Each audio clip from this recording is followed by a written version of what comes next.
The 10 News Weather Authority, always watching and tracking for you from the JES Weather Center. Good evening, everybody. I'm meteorologist Edward Shaw. Taking a look outside right now with our Skycam network. Overall, pretty nice evening as we wrap up the day here in Southwest Virginia. Looking very nice temperatures in the 70s and 80s throughout the region. 82 currently in Roanoke, 81 in Lynchburg, 79 in Blacksburg, and 82 in Covington. So overall, pretty nice summer temperatures today and overnight. It's going to continue the trend, be a little warmer than last night. Temperatures in the 60s because we're going to have a really calm and tranquil night overnight before we heat back up tomorrow. But tomorrow, though, we got to watch for the chance for some showers and storms, particularly later in the afternoon and evening. By about 6 to 7 p.m., we'll see storms start to form, and then they're going to last throughout the evening hours as we get into about 9 to 10 p.m. tomorrow night. Now, let's time it out for you again with Futurecast. So about 5 p.m. is going to be when we really start to see this wave of storms come through. This is going to be round 1 of 2. The second round is going to be on Saturday. Some of these stronger storms, they could produce a few instances of damaging wind, but we're looking at the primary severe day to be Saturday rather than Friday. So ultimately, a few of these areas, you see our model currently showing some pretty significant development over the south side region. Round 2 is going to arrive about 3 to 4 p.m. on Saturday, and we're going to have a greater risk of severe weather on Saturday, likely damaging winds and downpours right now as a result of this system and the cold front that's going to pass through the area.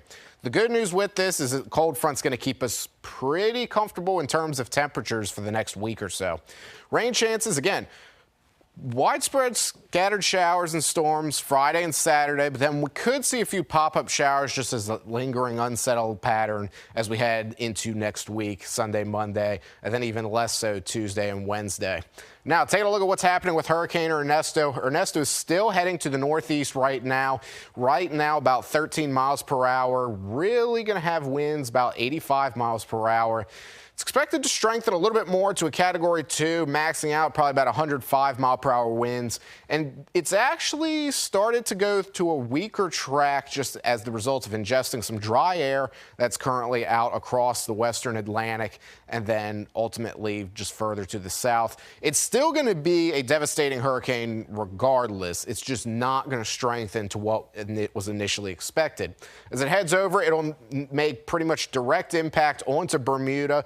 But it's also going to have a little bit of an indirect impact as well on the East Coast. So if you do have plans to go to the beach, whether it be Virginia Beach or the Outer Banks, Myrtle Beach, it's going to impact the waves we're going to have, and the surf could create some dangerous rip currents across the East Coast. So that's going to be something to keep in mind if you're planning on a weekend at the beach or a week at the beach, as it's going to continue Monday into Tuesday as well. So overall, something to keep in mind if you are heading out to the beach.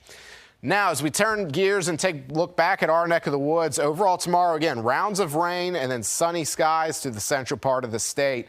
And then looking at your 3-day forecast, those temperatures in the 80s continue, along with that chance of showers and storms tomorrow and Saturday.